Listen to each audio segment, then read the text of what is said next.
You know, I got to tell you this. The bystanders who were filming on their iPhones the Philadelphia rape on their phones and not doing anything to help upset many, many people, as normal people would be upset by it.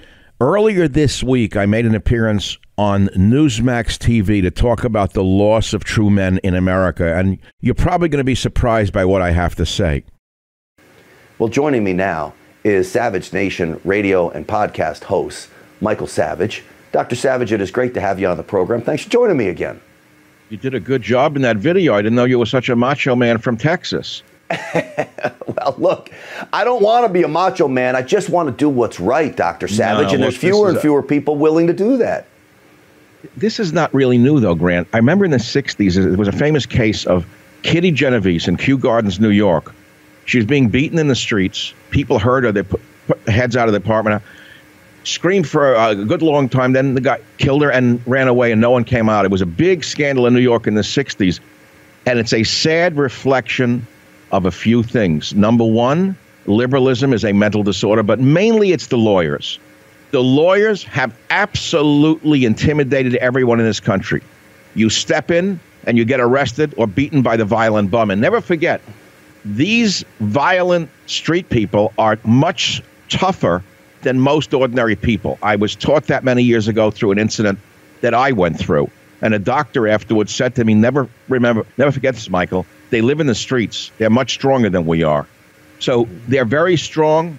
They're high on drugs. The solution is to reopen the mental hospitals and give them the care that they need. This is a long and detailed answer to the problem. Reopen the mental hospitals, take the bums off the street, and give them the care that they need. There is no other solution. You're not going to rein in the liberal lawyers. Savage, they're out of control. The lawyers have intimidated everybody. They have. I said we have a shortage of real men in this nation. I do believe we're raising a generation of pansies with the participation trophies, and everybody did a great job when they stink. If I hear one more parent say, nice hit at a baseball game when they're popped out to first, you know, I mean, this is what's happening. How do we change that, Dr. Savage? It's a sad reflection of overly lenient, indulgent parents. Do you have that story of the Oberlin boy who got offended because, what is it, cis men installed his radiator, cisgender man? Did you see that story? A guy at Oberlin, a kid. I didn't. There's a student at Oberlin, $80,000 a year college. He was offended that cis men, whatever that is, I guess that's regular men, were installing a radiator in his room. And he lives in a housing development just for trans men and women. And he wanted to not have the radiator installed because there were cis men installing the radiator. And he complained about it. So what is this a reflection of? Overly lenient, indulgent parents who should have told the children when they were young, you're not the center of the universe.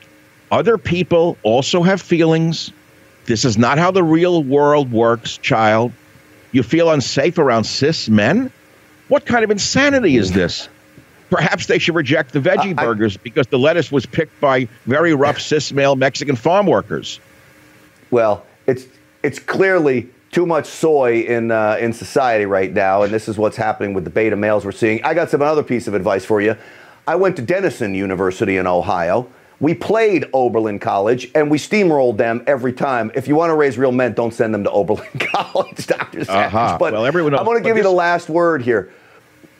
Your message to society right now on this issue. John Wayne is dead. That's my last word. But no, come on, Grant, let's be real. There are a lot of men out there see things going on, their blood boils, and they do a quick calculation. I get involved, either I go to jail, I get sued, or I get beaten by the violent bum on drugs.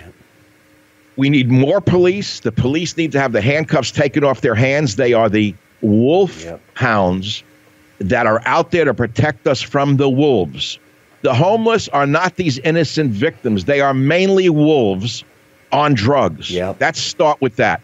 And we need more Wolfhounds called police, and we need to take the handcuffs off the police. Reopen the mental hospitals.